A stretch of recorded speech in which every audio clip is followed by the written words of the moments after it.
So it's that time of year again when we're thinking about doing our get ahead Christmas gravy. Some people say, is it really worth the hassle? Absolutely yes, because it's just stunning.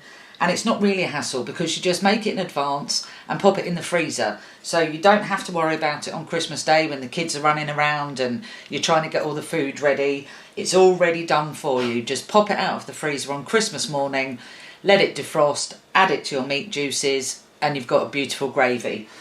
So what we're going to do is we're going to go into a deep-sided baking tray, and we're going to go in with 2 carrots roughly chopped, 2 onions roughly chopped, and 2 sticks of celery, again roughly chopped. So in there you go. Then we've got 2 sprigs of sage, 2 sprigs of rosemary, 2 bay leaves. We've got 2 rashers of smoked streaky bacon, which gets put over the top. And then I've got 10 chicken wings, which I've just broken apart and then put a few slashes through with a heavy knife. So in there you go. So let's bring that to here. So then we just have a drizzle, quite a good drizzle of olive oil over the top, a little bit of seasoning,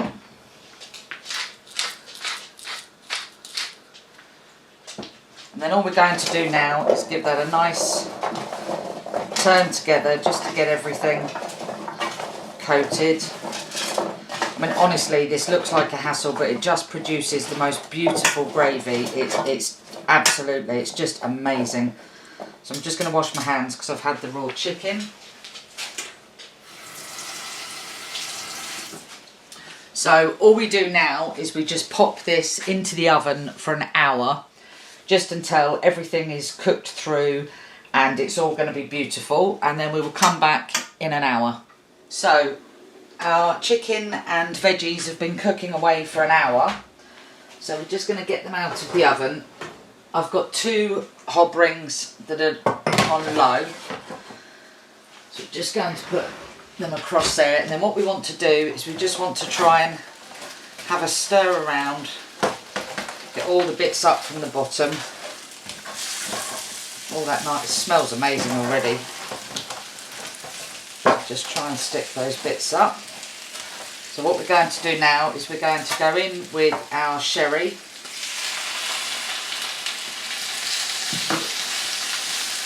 And then we're going to go in with our flour.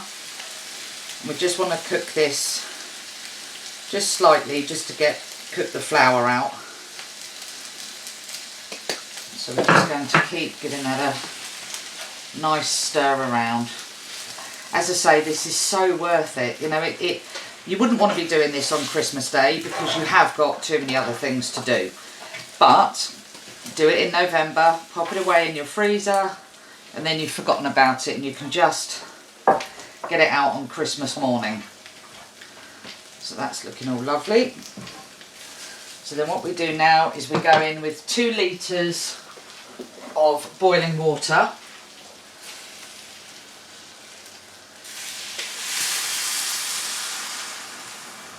Beautiful. Now this is where you just simmer it and stir it every now and again, making sure you get all the goodness up from the bottom. And this really is where you decide how thick you want it.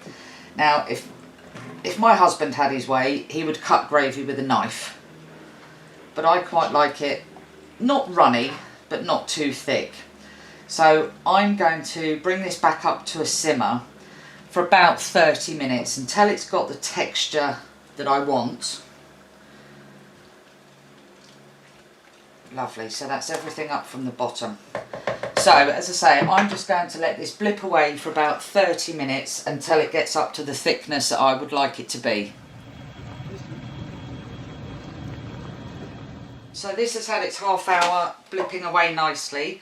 So I'm just going to go in with 2 tablespoons of cranberry sauce. Just stir that through until it's melted. That won't take any time at all. because this is still very hot. Now you might think that this is actually a waste, but the veg cost is minimal. Realistically, the chicken wings, as much as they're higher welfare, they still don't cost an awful lot when you think of how much gravy you're going to get out of it. But you could always, which my husband will do, is pick through and eat all the chicken anyway. So what we're going to do now, now be careful when you do this bit because obviously it is hot. You could wait until it cooled down slightly if you wanted to. But all we're going to do now is put it through a sieve into a bowl. You might have to do this in a couple of goes.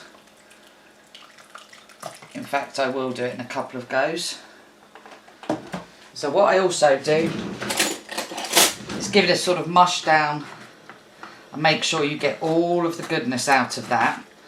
And then what I do, once I've done the entire lot and sieved through the entire lot and you've got your beautiful gravy, is all I will do then is put it into, let it cool down, put it into a vac pack bag, pop it into the freezer, and then it's ready for Christmas Day. So we just get it out on Christmas morning, let it defrost, pop it in with your turkey juices, stir it through and heat it up, and that is the best tasting Christmas gravy ever.